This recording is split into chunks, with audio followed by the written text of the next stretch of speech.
Hey everyone, welcome to the second episode of the XP podcast. My name is Ashish Patel and I'll be the proctor for today's discussion. I'm joined by my co-hosts, Akash and Abhimanyu. Just like Megan McCain's role on The View, our guest Jacob is our token conservative. Jacob, can you introduce yourself? Yeah, I'm Jacob. All right. Abhi, do you want to start us off with the first article of today's discussion? So basically the first article that is that there were actually more than 6,000 suspension orders to go out on the Waterloo, and students were basically going to be suspended over the issue of vaccinations. And so obviously vaccines are a very controversial topic. There are people who believe that they should not be taking vaccines. There are people who believe that vaccines are a mandatory part of life and that they should be required in order to protect both the people who are receiving the vaccines and other people that the said person might come into contact with.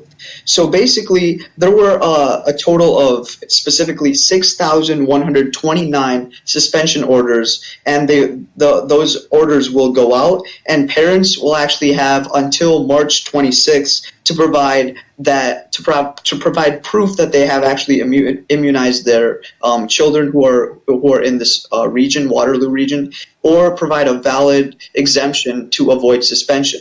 And so basically this is a step that the region of Waterloo Public Health has taken in order to increase safety and security with all these epidemics that are going around. But it's obviously a source of controversy because people are arguing, why should I be suspended, or why should my child be suspended because he or she is refusing to take a vaccination. And so I sort of wanted to open up and get your perspective on this, you guys, because the article actually says that the parents will have until March 26th to provide proof of immunization or provide a valid exemption to avoid suspension. So do you guys think that this valid exemption clause is pretty much making this option more fair, or is it just an extra tack on that really does not guarantee anything?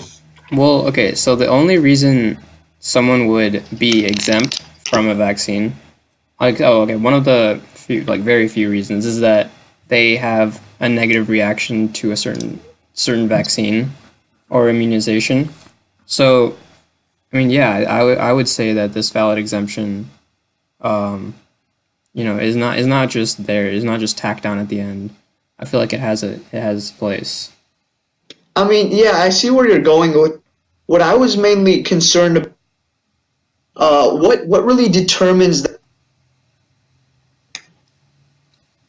Theoretically and actually believes against vaccinations, but isn't actually going to have an allergic reaction. And they say that they theoretically do not believe in the concept of vaccinations. Would that be a valid exemption, or if not, would that even be fair to that student? Basically, what I'm trying to figure out is if this valid exemption clause makes it so that what this district is doing is not a suppression of rights. Well, see, we don't have, the exact clause or the paperwork that, this school, this region has filed.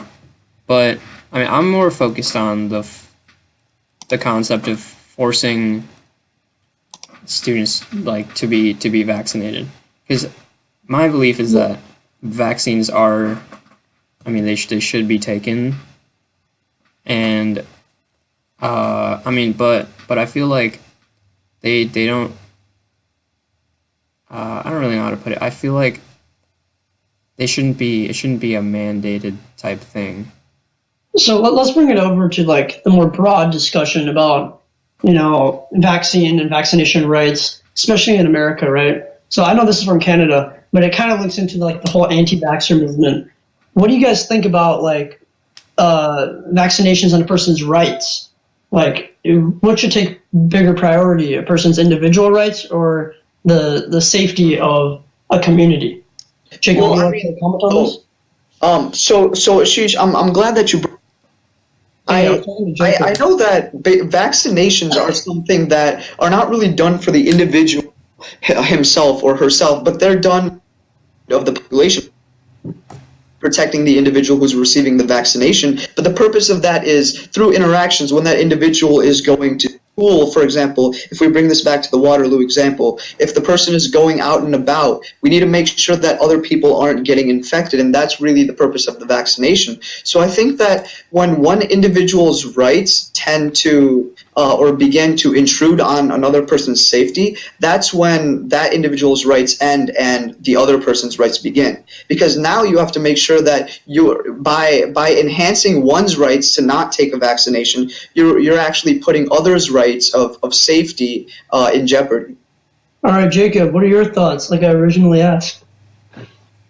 Well, okay. So in the case of Canada, the fact that you're getting suspended, in my opinion, is something dumb, because you're paying your tax dollars for those schools. So should these anti-vaxxers not have to pay for public schools? Because I would argue yes, because it goes against their beliefs. And there are religious exemptions in the United States for not getting your vaccinations, such as certain fundamentalist Muslims, certain groups in Christianity, and also Judaism as well. So these are not like things that you can change. These are your religious beliefs. So at what point do your religious beliefs matter more than other people's well-being? Because in the United States, we're known to have more weapons than any other country, even though some would argue that it's for the detriment of society. So in this case, is it the individual's freedom or the collective safety? All right, here, real quick, I want to pick out this little point that you talked about with like regarding taxes and such. Like, so let's say there's a local library in my city, right? And I don't use it. Should I have the option not to pay taxes for that local library even just because I don't use it?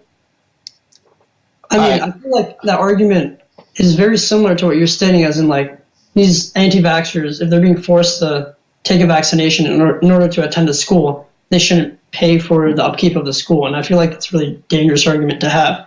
But is it dangerous? Because the same argument could be made for military.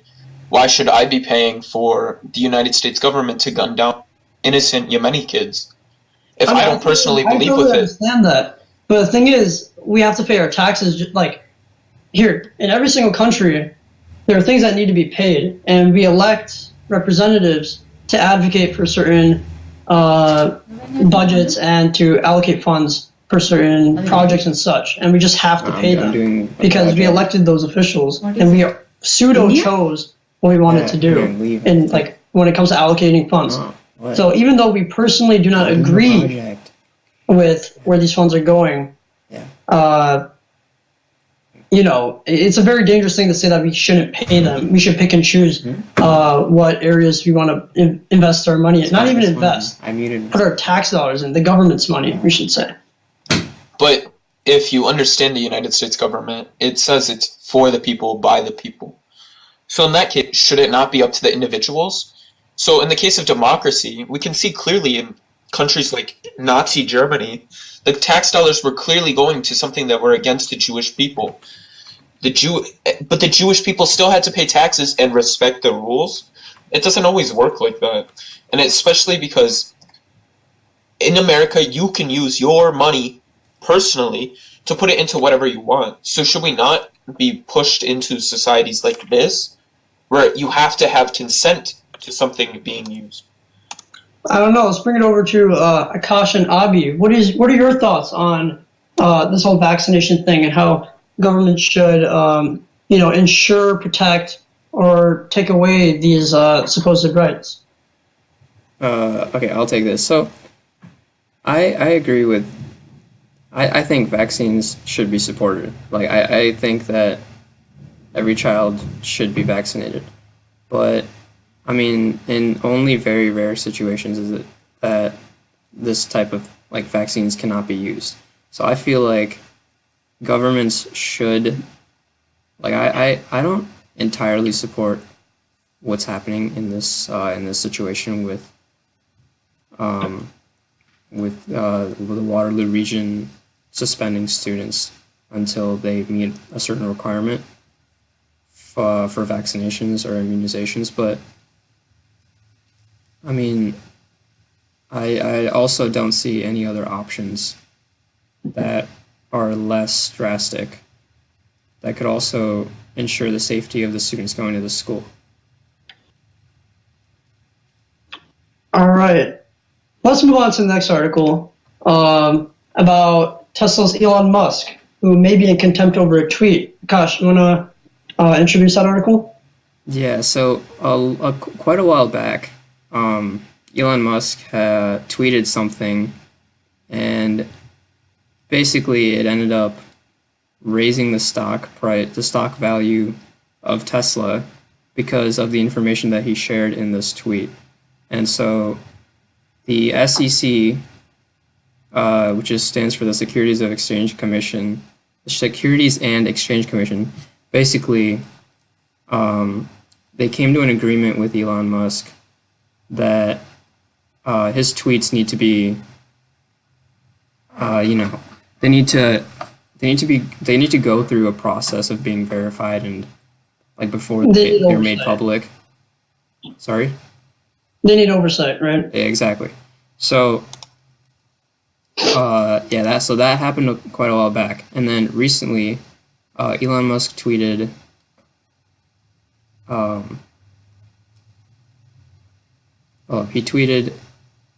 something that said Tesla made 0 cars in 2011, but will make around 500K in 2019. And then he clarified this tweet that he actually meant to say that he was referring to an annualized production rate, not overall deliveries. And one of the things in the SEC agreement was that tweets from Elon Musk's account need to be accurate. And the main reason that this was a problem is that information like this could cause, like, it's basically controlling the stock market and the stock prices. So they looked at this tweet and considered it to be inaccurate and a breach of Mr. Musk's agreement. And because it was viewed by, it could have been viewed by more than 24 million people, they saw this as a problem. And yeah, it's basically a quick summary of what happened in this situation. All right, so it looks like this article from the BBC, and this whole situation in general brings a lot of people's attention to Elon Musk's credibility and his responsibility as the chief executive officer of Tesla. Right? Do you guys think his actions were, really that bad? Like, should he be reprimanded, excessively? And, should he be even running a company of his size, given his recent behavior? You want to talk about that? Yeah, so I think that one of the things that Mr. Musk did actually was he used Twitter to his advantage. And yes, while he did do some arguably shady things in order to do that, I think that what he pretty much did, it comes down to sheer business. I mean, you have Elon Musk, who's obviously a billionaire company. He's the CEO of Tesla Motors, and he basically did what he thought was, regardless of whether this was a planned mistake or just a mistake that he made in the moment and then later realized that he needed to correct. I think that he did what he needed to do in order to promote his company. But I also think that on the other end of that, you have, since Twitter is such a big thing in social media now, the access to his tweets that many people have has the potential to make the stock market unstable in that regard, considering that Tesla is pretty prominent in the stock market. I mean, it's not just a question of unstable stock prices with regards to Tesla, right? It could, especially with, it's just fraud, right? What he's saying could be seen as fraud. He's defrauding the investors and defrauding the public, that his publicly traded company is valued more than it really is, and he's seeding information that could potentially, raise the stock price and overvalue the company. and make it seem like he's a bigger company than it really does. Is this fraud, or is it just, a dude on Twitter just saying stuff about his company? Like, to what extent should Elon Musk be held responsible for what he's doing? I mean, okay, if you look at like the stock market, the Tesla stock price, like after he first tweeted it, there was no change, or nothing unnatural. But as soon as the SEC stepped in, there was a 1.6% decrease in the Tesla share. So I feel like I feel like it's just I think it's just the second one that Ashish said, where I think Elon Musk's account should just be treated as like a dude on Twitter. And Or, well, I mean, what about you guys know about the 420 tweet, right? He said that when his stock price of one share reached 420, he's going to be taking the company private. Obviously, a lot of investors would like to either cash out or cash in during this time, most likely cash in because they want to have a holding on that private stock, right? Because you can't buy private stock through normal means unless you buy it through a public exchange through a broker. And when it goes private, then you can get that private stock and sell it later when it's valued more, when it's open publicly in the future. And because of that, the stock price went way higher than 420, almost on the same day. And within hours, I believe. Correct me if I'm wrong. So, I mean, he has the potential to inflate his stock price. Right? Jacob, what do you think about it? So if we look at the overall trend of Tesla stock, we can see clearly that Wall Street is not betting on the company in any way. They're completely betting on Elon Musk's leadership. So anything that he does can have catastrophic results for the company's stock. So as an individual, I don't think that he should be leading the company, honestly. But then also, I don't think anything he said on Twitter should be taken seriously, considering all of the tweets that he's talked about that have no factual bearing at all. And some of them have been joking around, and some of them seem like fraud. But I would say, unless it comes out of his mouth directly, on tape or quoted by a reporter, it should not be counting as the fraud. Also, just going off of something that Jacob said, it's a hard distinction between actual factual information, like Jacob was saying, pure social media talk. I mean, obviously, Twitter is a platform that's mostly conversationalist. It's not meant to be taken professionally, although there are several organizations that do have that intended role. But I think that anyone who makes a stock market decision off of a tweet is misinformed. And I think that though there is some responsibility on Elon Musk for falsely advertising his company, I think that he could at the end of the day just play it off as a joke or play it off as ambiguous information. So I really don't think, even if morally the fault does lie with him, I think practically and realistically that won't actually play out that way.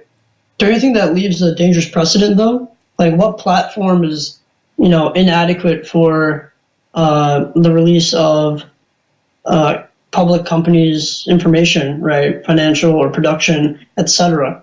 Right? If we're going to rule out Twitter, why can't people rule out other platforms, maybe news sites or forums that could be used by CEOs of publicly traded companies in order to release information? Like, where does this end, really? Akash, what are your thoughts? I mean, okay, I feel like it depends on the situation. And, I mean, especially in that, like, with your example that, like, news sites will soon have the same credibility as, will like, not be, will have the same credibility as social media. And, I mean, I think that's just not true. Social media, I feel like those should be two separate entities. And social media, like information presented on social media should not be taken in the same way as information presented by actual reporters. All right. Anyone else have any thoughts on this the subject? Well, Akash, just curious, what do you mean by actual reporters? Are you NBC 60 Minutes? Because I mean, what if someone were to conduct an unofficial interview with, and he cited data in this regard, and then someone posted that on, let's say, YouTube or something like that? Would you consider that to be an actual interview? I mean, okay, personally, I still would. But I think evidence comes in hard evidence is the only form of proof that I would believe in. Like a video of Elon Musk in an interview saying the types of things that's the type of stuff that he should be held accountable for. But things that he just types out onto Twitter or other social media sites, I feel like those hold less credibility and should not be valued as much as things from like with hard evidence. So you guys are saying that, like, even though it's coming directly from Elon Musk, right, it holds less credibility just because of the platform that it's on? I feel like that in itself is kind of a flawed argument, right? Because it's coming from the same person, right? And it's public information. It's a public profile, right? He has, I believe, millions of followers, right? And a lot of these people are Tesla shareholders, right? And he has a duty to his Tesla shareholders to not defraud them, right? And obviously, regardless if this is a quote-unquote credible platform or not, it does have an effect on the stock price. And artificially manipulating stock prices is really ethical and is borderline illegal as well. Anyone else have thoughts on this article? Well, I mean, Ashish, let's talk about news platforms. If we were to see a quote from Elon Musk appear in Breitbart, I think the majority of us would see it as less credible than something posted in the Wall Street Journal or the New York Times. Yeah. It's the same words, but it's a completely different interface. Sure, but there's always that minority that exists. Regardless, the stock price is going to be manipulated. Yeah, but if you were asking whether or not the platform does matter, the platform absolutely does matter. Because if we use my example, most of the people that will be reading Breitbart will view it as, an unserious platform. I would argue the same for most social media. And at what point do the shareholders have a responsibility to not take information from social media? So, personally, right, when I look at these tweets, I obviously know that, or I shouldn't say I know, but I perceive Elon Musk's like more conversational, joking, personal tone, right? But to some people, that may not connect. Okay, and I feel like any actions, especially if you're a CEO, that's where you need to take more responsibility for what you say, especially in the public eye, if your company's publicly traded. All right. So regardless of the platform, all right, if you said something, and he said it, he said X, Y, and Z regarding Tesla, and then people invested stock into it. I mean, obviously, a lot of people, the majority of people believe that Twitter is not a credible platform.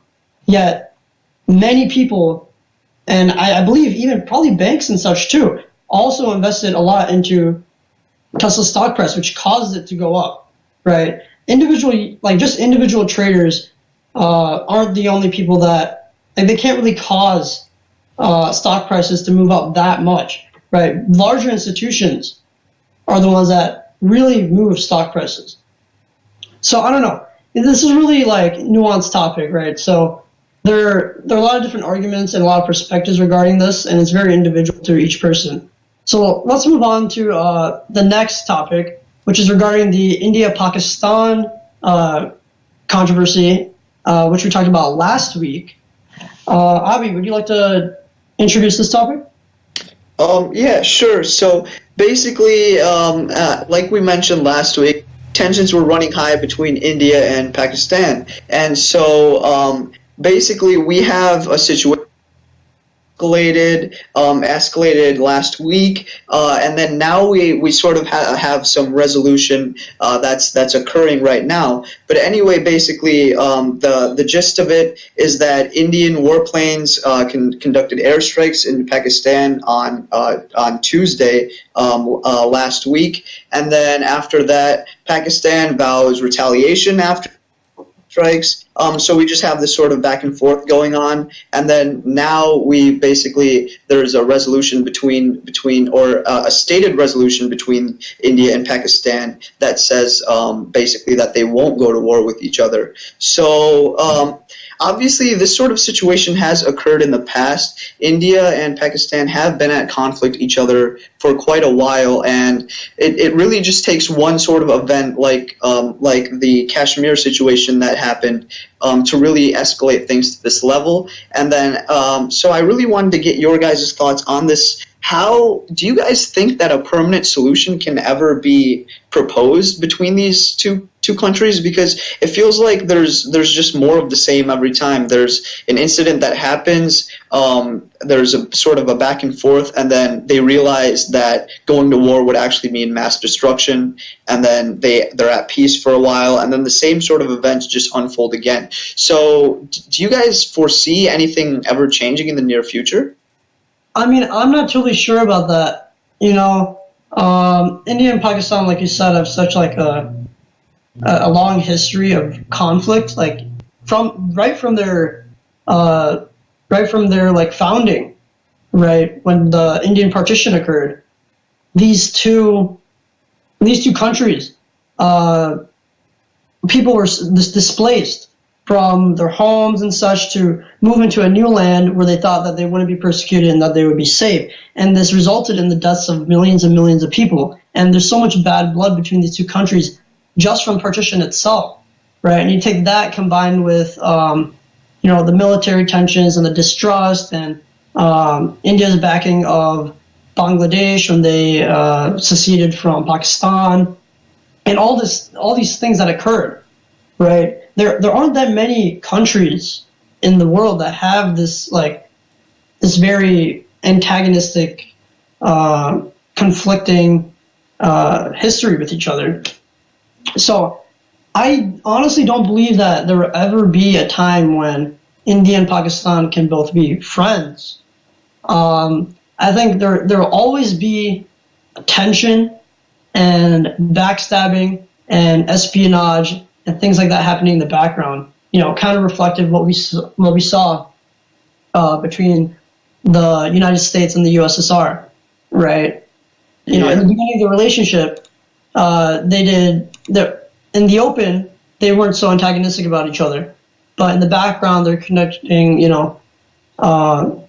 espionage and building up arsenals and things like that until they ultimately just flat out said, you're the enemy. So how much of this do you think is itself? Because obviously you have India pushing the offensive by placing a large number of troops in Kashmir, which the majority of which is Muslim.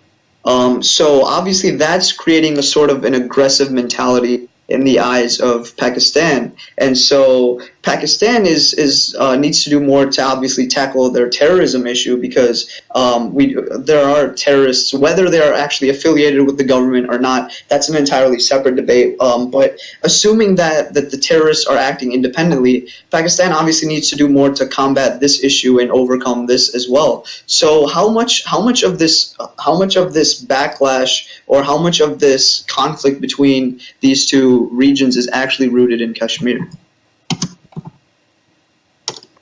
Akash, would you like to take this? I feel like this entire region is just quite volatile, and due to the fact that there are no clear boundaries or clear ownership, ownerships in this region, I feel like no clear consensus can be reached. And like Abhi said, Kashmir is majority Muslim nation, but it's also but both Pakistan and India believe that they have rights to this land. But I mean, I feel like the agreement that they reached and the fact that they are willing to de-escalate tensions is a good sign, and that I feel like the future. I guess it's just the future is still available, and we'll have to see what happens. I mean, like, let's be honest. The India and Pakistan have been in sporadic wars for decades, right? And these tensions keep popping up, especially with the leaders that India has right now, and Pakistan's past leaders, even the current one, trying to prove themselves on the world stage and within their countries that they're tough on their enemies. And with Kashmir, is still an unresolved issue. There's still going to be the potential, almost guaranteed, conflict later down the road, right? It's bound to happen, right? Someone's going to do something, even if it's an independent militia group, right? Like this article from The Diplomat says that the Hizbul Mujahideen, right? They're a separatist group in Kashmir who wants a separate Kashmiri state. If they do something, because of their affiliation with Islam and that the majority of Kashmir is Muslim, India would most likely blame Pakistan for, encouraging an attack to occur, right? So, Jacob, what do you think? Like, do you think that Indian-Pakistani relations will ever come to a close? In my sincere opinion, I don't think it will. I think there can be things done to de-escalate the situation, such as formalizing a border in Kashmir, which, considering the governments are willing to ease tensions on this issue right now with the fighter jets, maybe it's a possibility. I don't believe so. I don't believe it's something that is absolutely definite or even close to possible right now. But hopefully over time it will ease down. But if they do settle their border, then it's just one less issue that these two governments have in between each other. But I still think there will be still the tension because it's been around since colonial times. Yeah, speaking of colonialism, how much of an impact do you think Britain has had on this conflict? Because Kashmir is the reason that it's an undetermined state is partly due to British colonialism and the British partition in India in 1947. So, what do you guys think of that? The British just drew the line, just completed it. I think tensions would be a lot, nicer. I don't think there'd be as much. I don't think we would be literally bombing each other. I think that there's the more important issue here is that Britain basically they used a key strategy of uniting the two religions against each other pretty much, and they used this to their advantage to basically get. They were mostly after the riches. India previously had a lot of mining resources. And so what Britain did was they used this in order to, if we consider the pizza analogy, they basically pointed towards the two religions and turned them against each other and then used that conflict to just take whatever they wanted and then get out as soon as they had everything. And they didn't sort of leave any formal control behind. And so there were just these two conflicting religions, and then that ended up dividing into these two countries. All right. So, let's talk about why Kashmir is so important to these two countries, right? So just so our viewers understand, so India and Pakistan both claim social and like some with regards to Hindus, some like religious significance in Kashmir. There's also a lot of glaciers, right? And with modern technologies, the movement of the glaciers, and especially the water that comes from it, can be used to generate a lot of electricity. And with India especially, India is increasingly growing. 1.5 billion people, expected to be way more than that in the next few decades. They're going to need the electricity to support their country, right? But then with Pakistan, right, Kashmir and Jammu and Kashmir, as it's actually called, is a majority Muslim state, right? Initially in the past, right after partition occurred, and India was uniting all the small kingdoms that fractured. Kashmir was a majority Muslim kingdom that was ruled by a Maharaj or a Hindu king, which allowed India to, acquire military control of the region, even though it's disputed by these two countries. And it has a lot of political significance in terms of who's winning. I think that most of this issue here, actually, beyond India could turn elsewhere. Sorry, Abby, could you repeat that? You're cutting out.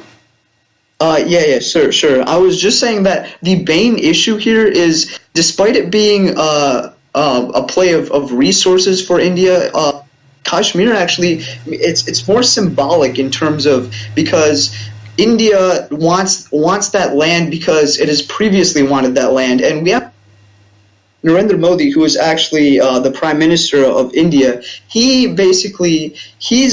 looking for re-election as well. So if we consider this from a political standpoint, he needs to make sure that he's appealing to the majority of the Indian population. And it's literally ingrained in their historical roots that Kashmir, they feel, is a part of India. And just the symbolic meaning of Kashmir alone is enough to basically cause this conflict with Pakistan. And Narendra Modi, he needs to make sure that he has the support of this population. So what he is going to do is he is going to also, in these negotiations that are happening, because India and Pakistan have reached a resolution as of now. Not sure how long this will last, but as of now, this resolution that they have reached, Narendra Modi needs to make sure that he is appealing to the people that supported him, and he needs to make sure that he is trying to push for Kashmir as well. And then on the opposite end of that, you have Pakistan, Imran Khan. He actually needs to make sure that he is doing the same thing, and he is sort of pushing for Kashmir because of the support of his population. Yeah, so obviously they're going for the support of their own populations, but what do you think is being done to gain the support of other nations? Because in a more globalized world, having the support of other countries and being backed by different nations is seen as very beneficial. So we know that the United States pulled out of Pakistan due to the recent events. What impact do you think this will have, or this did or will have, on this conflict between them? So India and Pakistan both, and most countries in Asia, especially South Asia, don't really have formal alliance structures that we are so aware, like that we see with the U.S. and NATO, or in the past with the USSR and their bloc. With India and Pakistan, they're mostly neutral countries, right? India has a few enemies on its borders. India and China get into territory disputes all the time, and tensions are very high. And the same is with Pakistan, right? And this is where it gets really complicated. India has very good economic relations with the BRIC countries, and one of them is Russia, right? And there's also like some sort of connection between Russia and China has a connection with Pakistan through like certain development projects, and also a mutual enemy of India. And like it's all just a web of connections where everybody's connected to each other, and then every person's enemy is their friend, and their friend's enemy is their friend. It's just messy, right? So really determining alliances if an actual war breaks out is going to be very difficult. And even if a war breaks out, I honestly doubt that there will be external intervention because of how messy their relations are with other countries. Yeah, Jacob, what would you like to say about the connections between these countries and how it might affect a conflict in the future? Well, I think what we need to acknowledge is that, well, the Indian subcontinent as a collective group is a large portion of the world's economy, and also a large portion of the world's population. So the implications for this are nothing small. It's not a conflict between two third world nations. It's a conflict between one of the powerhouses of the world and another, being India, and another, potential leader, Pakistan. So the fact is, if the conflict escalates, I don't think it will at this point, but it might in the near future. It's not just a traditional fight, because it's affecting the entire world and how everybody would live. A lot of the products in the West and a lot of services in the West are used by India. So without these, everybody gets a little bit of the brunt, but conflict would be catastrophic.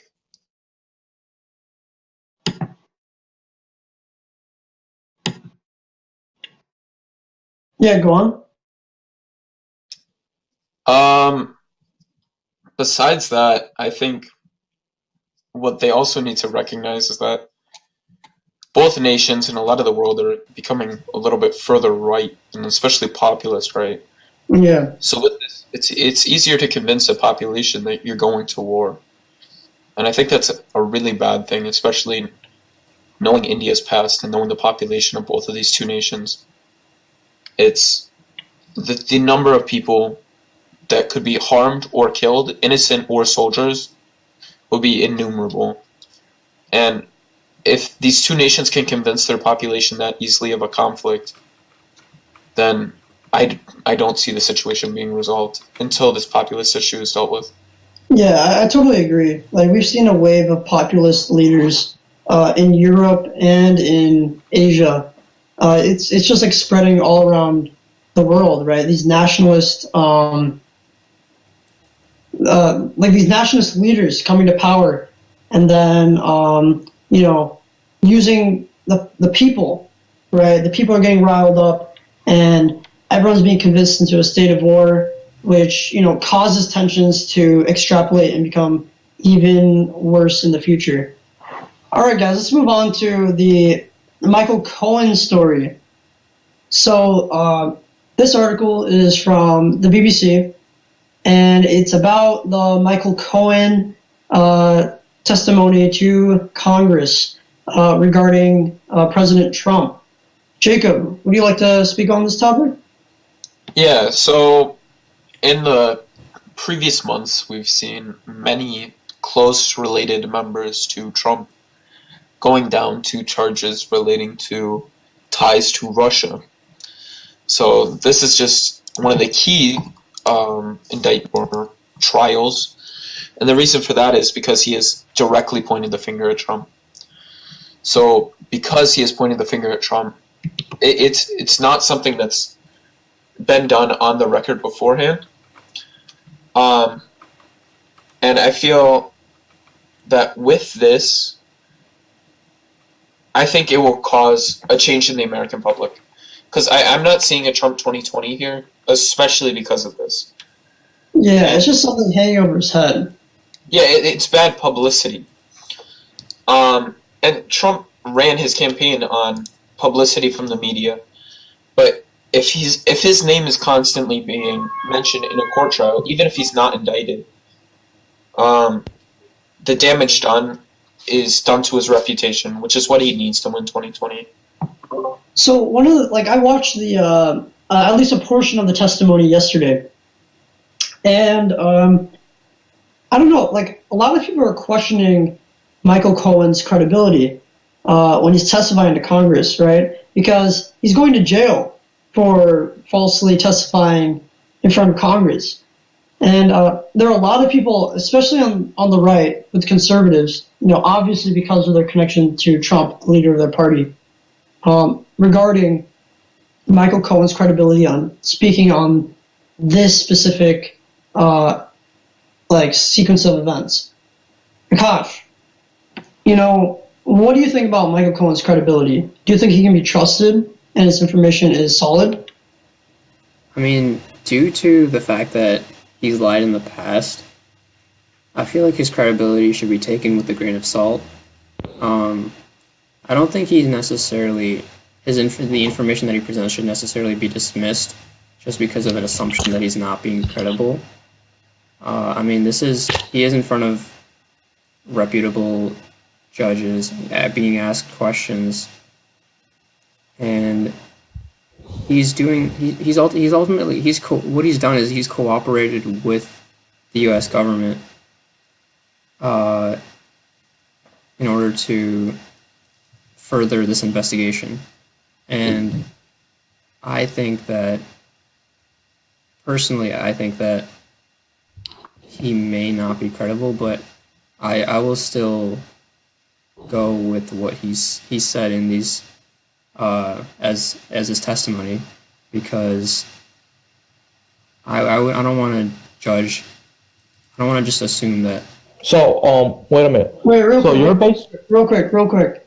So everybody, in the beginning of this podcast, Saif was not able to be with us, but he just kind of showed up. Hey, Saif. Hey guys. So I just want to go back, like just jumping into it, like what Akash was saying. So since I just started, I'm assuming you guys are talking about the whole Michael Cohen situation about his testimony. Yes. I'm talking about it right now.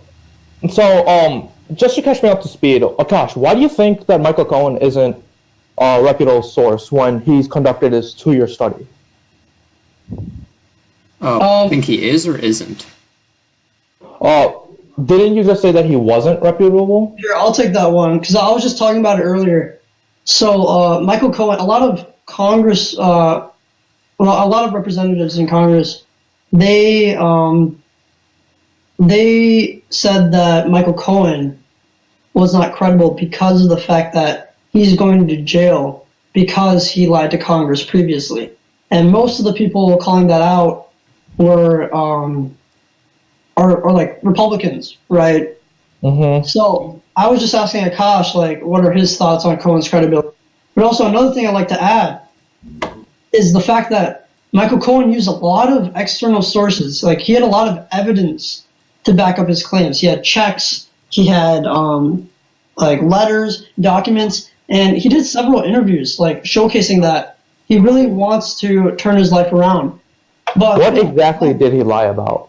Yeah, I mean, again, Michael Cohen is he's an expert liar, right? He's the type of person who would probably pass a polygraph test even if he's lying. But are there any exact examples? Okay, wait a sec. I mean, Akash, Saif did originally, direct his question towards you. Do you think that, well, obviously we know that there is evidence support Cohen's claim. So, I mean, do you really think that his claim should be doubted if this evidence comes to light? No. Okay, what I was saying is that I definitely do not think that, like, okay, it's not 100%, but I believe that he is telling the truth. I mean, my personal bias may also play a role in this, because I really want everything. I mean, I want everything that Cohen said to be true. But I mean, in the past, he had a motivation lie, which was the fact that he was being, I guess, manipulated by Trump. But in this situation, I don't see what. Besides, I mean, he has a shorter sentence in prison.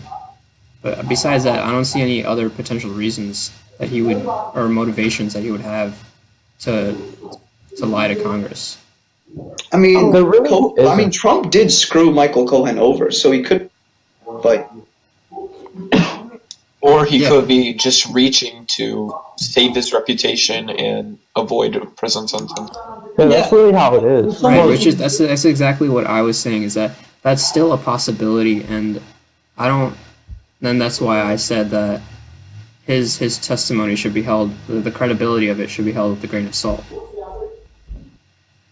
Sorry, Akash, you cut out. That's why I said that the credibility of his testimony should be held with a grain of salt. Stop.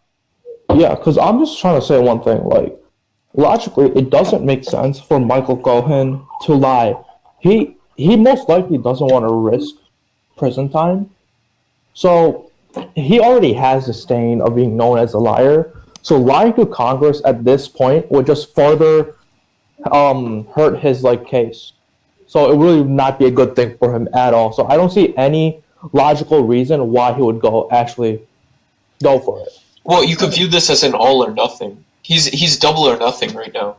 So right now, he has a family. Everyone's acknowledged that, even he has acknowledged that the reason why he's doing it is because of his family. I don't think that Michael Cohen, no matter what he did, is the type of person who would be like, screw the reputation of my family, screw our future, and his role as a supporting figure. But I want to go were back you to the person that just said that he could pass a polygraph test? No, yeah, that's Even true. through lying? Because I'm talking about both sides, right? So obviously, right, Michael Cohen is an expert liar. He's been doing it for so long. He is the type of person who could pass a polygraph test. And we can't genuinely know if he's actually turned, if he's actually trying to be truthful and actually get justice. Right? We don't know. Right? And I'm not taking a side here because I honestly don't know. I can look at it both ways. I'm just trying to present the arguments on both sides. I want to go back to what Jacob said. He said he was double or nothing. What exactly do you mean? Why would he be double or nothing? Double or nothing. In this case, I would say lying. So he can either lie again, and he can make it, or they catch him lying and he gets absolutely nothing. Mm-hmm. So that's the situation he's facing if he lies again. So he could get away with it tremendously if he does lie and he does put it on Trump, even if we don't know if it was Trump's fault, and or he gets nothing for it. What exactly did he lie about? So is there any specific example? Yeah, so his first lie, he was talking about, it was during the primaries, and he was talking about creating a business in Russia. But then he said, eventually it was not a feasible option. This is if I remember correctly. But this turned out to be a lie. And he said this in front of Congress. So he got caught lying on this. And I think Mueller was the one that ultimately found this out. So now he's in deep trouble. So it's easy to throw blame onto Trump. I mean, it's clearly shown that the House is not a fan of Trump, and a lot of the American public are. So you're facing the confirmation bias, or in other words, people are more likely to accept what they already think is true. So if people want to believe that Trump's already part of the Russia conflict, then this is just another example of I'm not going to do work to figure out what this is a part of, and instead it's just the truth. Let's look at a more bigger picture, all right? So I know we discussed this before Saif joined, and I want to bring it up again. So what does this show, in Trump's exit? This kind of seems like Trump is getting pushed to the brink here with so many controversies during his presidency in his first 2 years, and especially this Russia stuff, right? it's this big cloud looming over his head that, Jacob said. What do you guys think is the end result of this? Do you actually think that it will lead to impeachment, and that this would be, like I said in my in the last podcast, like a Ulysses S. Grant type deal, where someone who has a connection with Donald Trump and did something corrupt, which ended up in the president being impeached, or not impeached, but leaving office. Or if he actually did it, and that he's gonna he deserves what he's about to get. What do you guys think about it? The bigger, looking at Mueller's and Michael Cohen's whole testimonies, I don't really think Trump knew what was going on with this party. I felt he probably had the intention of, I want to win presidency, I'm gonna do whatever it takes, and I felt like his cabinet member, his party associated with him, also had that same mentality. So I felt they may have gone behind his back and actually done this. So Trump probably didn't have an idea. So I feel like it's much more closer to what Ulysses Grant faced with when he found out someone in his cabinet was corrupt. So you think it's more like just ignorance on Trump's part, as in like he just said, "Oh, I want to win," and then his underlings were like, "Okay, time to go overtime and like do anything possible, even if it's illegal." I don't even think it's straight up ignorance. I feel like he was straight up lied to. Like, I don't think anyone in his party was actually telling him the truth of what was actually going on. Because, like, it seemed multiple times that, like, Trump was in a senile state and didn't necessarily understand the complexity of the situation at hand. I mean, isn't that really what ignorance is? Like, as in, he doesn't really understand what's going on, and the people under him just want to please him, and we see this in a lot of, like, business relationships with CEOs who are more stubborn and more stubborn. Do you think that it's just like he just didn't care to inquire about the more detailed actions that his campaign members were doing? Here, before I answer that question, Abhimanyu, thank you for being here, and he will be leaving now. Yeah, this was a nice chat. I look forward to the next week's podcast. And Saf, you'll be taking my place, right? Yes. All right. See you guys next week. All right, see you, Abby. See ya. So, your question, okay. not necessarily it can be looked at that if Trump just didn't ask. But I felt like what really happened is that even if he did ask, they wouldn't tell the truth. So I felt like he was deliberately lied to make sure that they could win the campaign. Because I'm not going to lie, Trump's whole campaign, it was really hard to win over the many things that he said. However, he still won, and I feel like that's mostly due to his campaign members not necessarily telling the truth to him. I'm not sure if you guys are familiar with the term willful ignorance, but so it's ignorance, as we know. So that's just a lack of knowledge on a topic. Mm-hmm. But sometimes it can be willful. Mm-hmm. So I'm not going to look in this direction because I know it could possibly be bad. And you see this on a lot of major sports teams where there's scandals. The coach will plead ignorance while everybody around him's going down. But eventually it comes up to the coach. So it could be another case of this as well. I mean, if everybody around you goes down and everybody you appoint goes down, I mean, it just leads to the chief. Oh, yeah, definitely. I'm not saying that Trump should be cut off spot-free. He was a man in charge. He should be held responsible for his members, his employees, to be taking advantage of him so severely. So, if anything, I do think, looking at it, I do think it is willful ignorance. So, you know how it is. Yeah, so, okay. I want to go back to the objective, like what objectively happened, and what Cohen said. So, specifically with regards to things like Trump knowing about the emails being leaked, and the things like like his relationship with Russia. So, what do you guys think? What impact do you guys think this has on Trump's presidency right now? Well, so like generally this whole like Russia thing and Trump's like corruption, quote unquote, this whole situation in general, compared to similar situations in the past, for example Nixon, what's happening here in terms of public potential, sorry, not public potential, for public opinion and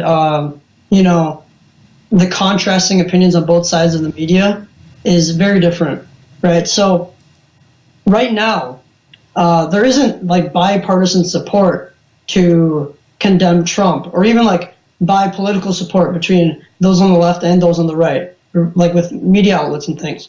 So with Nixon's situation with the Watergate scandal, literally every single major news outlet, whether it was conservative or more liberal, they all said that what Nixon did was bad. And there's like a general public opinion that Nixon was a crook.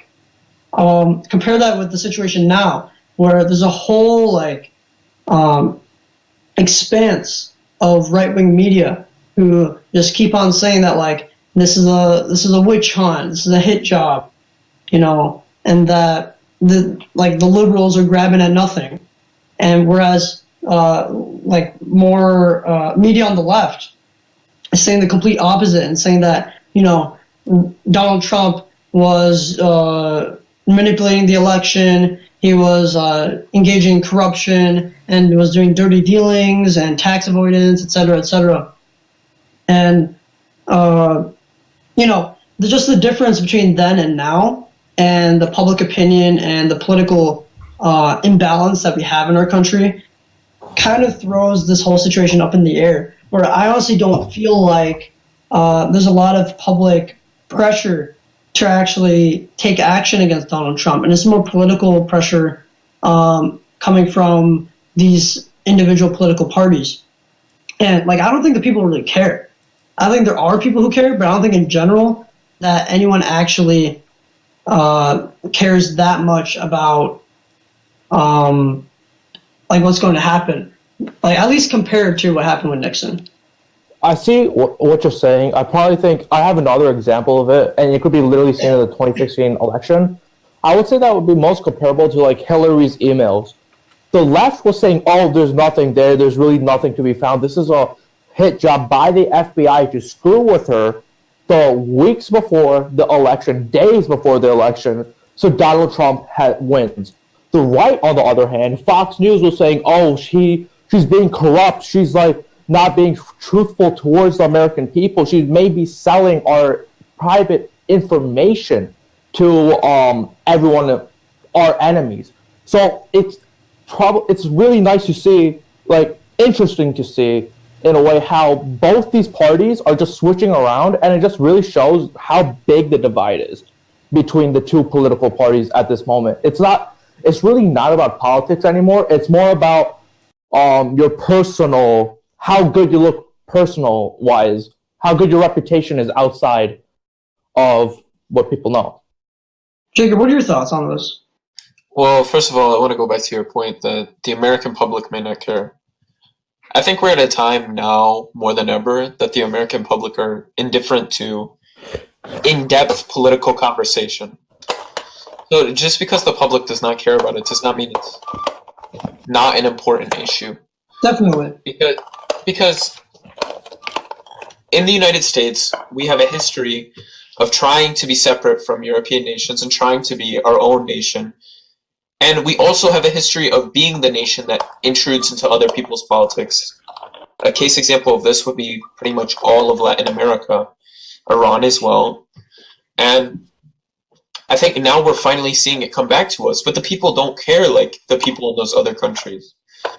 But also, to Saf's point, the conservative media, or I believe this was yours actually, Ashish, the conservative media is still a minority media.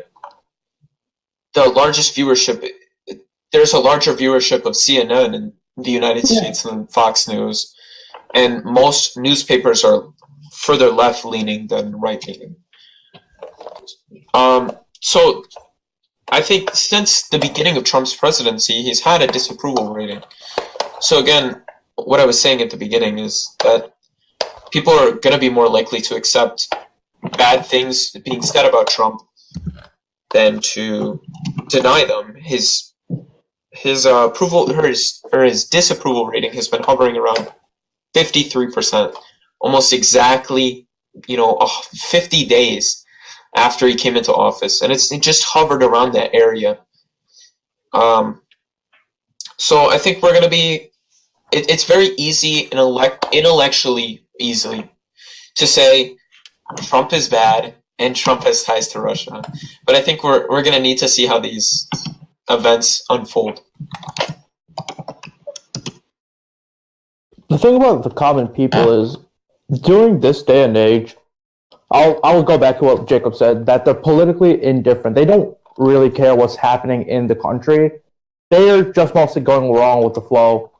So I don't think majority of the people in the United States actually care about the whole Mueller investigation. I think they're either on two sides. Either, oh, he's corrupt, so we should impeach him, or it's a scam, Trump is amazing, and Trump did nothing wrong. That's really what I think. Those are the two sides between this whole Mueller investigation. All right. So let's move on to the end of our scheduled programming. We brought up this idea before Jacob joined the podcast where we would interview him as our token conservative and try to figure out, what's going on inside the mind of a conservative man in America right now. Jacob, what are your political First off, we should be more specific. Jacob, what type of conservative are you? So I would describe myself as almost a Reagan or pre-Reagan conservative, where I believe in small government, and I guess now at this point it's more so libertarian than conservative, but I still do hold for the values of God, family, and country, which are conservative values. So, what are the more nuanced, political standings that you have? Explain your Reagan conservatism, because, I'm not sure if our audience really understands what this means, or, there might be people who aren't familiar with this term. So right-wing conservatism, is that what you said? Or, whatever Reagan conservatism, like you said. So I think, actually, Reagan conservatism is how I'm socially, which basically what Reagan stood for was a very pro-America, but in a patriotic, not so nationalistic way, but also the traditional values of Christianity and family, which were the values of the majority of the country at the time. And it's declining, but it's still a majority. So from this lens, what do you think is happening? What is your opinion on the state of our country? Right? How much is it deviating from, your ideal view of the United States? And what do you think we can do to remedy our situation in your eyes? Well, I think, first of all, I personally do not care if you are a liberal or conservative. I think nobody has any excuse not to be educated on political issues. The fact that it's easier now than ever for us to acquire information, and we're still squandering these opportunities. Information is the backbone of democracy. And if the population is indifferent to politics and indifferent to factual information, and instead are looking for TMZ fights in between the two parties, they're not going to make any, intellectually smart or intellectually capable decisions.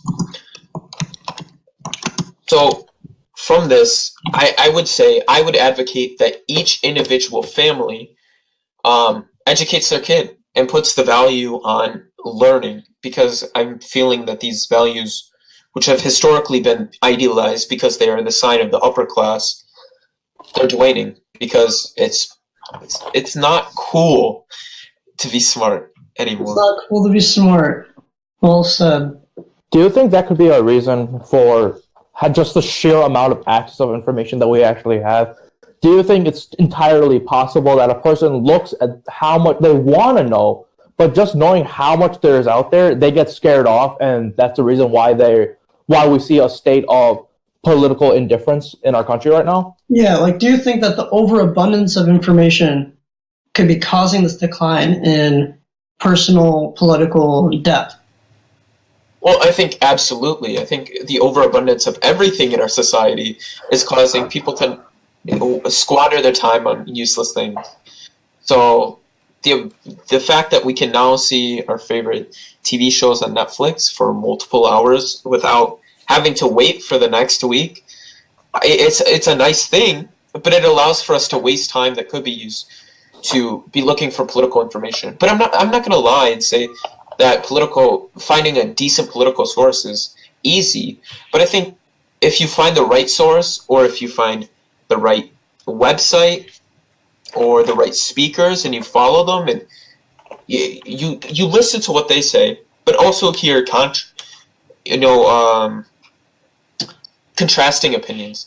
If you just hear, I would say, let's spend an hour on politics minimum a week. Spend an hour a week learning about the political situation and find your good source.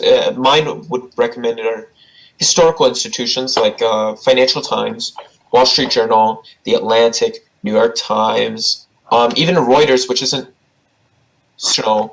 but on almost every single neutrality scale of the media, it comes almost just exactly left of center or right in the center.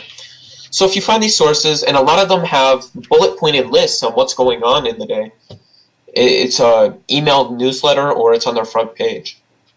So I want to go back to your Reagan conservatism. How do you think the right has strayed away from it? Because as we have seen over the time, the political parties have shifted more towards the right. So what do you think of the new state of the Republican Party? Well, okay. So I think with the Republican Party, what's going on right now is because, as I was talking about earlier, they're moving towards more of a populist conservative party, which means you have your ideals and you'll follow the ideals of the party. You'll convert your own ideas and create sort of a mob mentality. This is not the case in American politics in the past, besides certain issues such as communism. But I think now also more than ever, we've come to almost worship the role of president and say, in the past, I think we've recognized that the president was not there to be the dictator, because that's our tradition, that's our history, is that we came from a country that had a monarchy, and the reason that we set up our government different was because we didn't want to have a situation like that. So, would you say the left is also going through this populist movement right now? Oh, I would say absolutely. Everybody's pushing for more authoritarianism right now. And when I say everybody, I'm talking about the political parties. Yeah. Would you say that's more on a global scale too? Because just in the fact that multiple countries these days have been going more towards an authoritarian government. Yeah. But with this also there comes more division in society, and the risks of your side losing the elections creates even more risk for you as a person. I think it's all about the cliques, right? More authoritarian thinking kind of causes more conflict, which allows for, the split of our political system and the huge divide between parties and such, which, in your opinion, do you think this is one of the causes of one of the reasons why these political parties are embracing authoritarian thought? They just want to get a hold of their base? Well, I think one of the reasons is because it's intellectually easy to appeal to a base by saying, we're going to do all these things, and then show them that you're going to do it. It's not so easy to show them there's nuance behind this, and that there should be a debate behind it, and you can't win everything unless you want it to be a completely divided country. So That's not fun to watch. So that's the reason that people aren't rooting for that type of traditional American democracy. speaking of like this whole divided country, so we've seen this whole type of division come before. It was before the Great Depression. The Great Depression was the real reason why our countries came together. It was more bipartisan during that time, as the people were suffering. So they had to come together to help one another. What do you think would need to happen for the political party this in our modern age to come together back and become more bipartisan?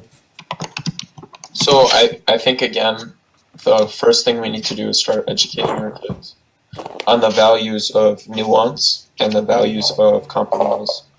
With this, you're going to see a lot of the benefits of society rekindling. Mm-hmm. And also, you're going to see the benefit of people actually becoming, I would say, more intellectually interactive on the topic. Because there's a reason to become interactive, because there's civil and societal debate. Right now, it creates these echo chambers where you don't have a reason to talk to the other side. You just win without them. And if you do that, then, again, it's going to create division, which can create large problems in society. I want to say something. Oh, wait, I have one more question. I want to bring something back from what you previously said. You said that the kids should be taught by the parents. Do you think it would be easier if schools would teach this type of information? Or do you think there would be too much differences in the school's mentality, so it would be best left to the parents? Well, I think any imposition of ideals by the state onto children, especially regarding the government, which it is set into institution by, which we mostly go to public schools in the United States, or at least are funded by the government. And so it's clearly going to have a bias towards whatever the government's current political leanings. You can see this in state-by-state issues such as textbooks. So I think it should be down to the parents. But again, that's individualism, and that's an American ideal. It doesn't mean it will always work out, but it's the values we have to push for in society. Okay. All right.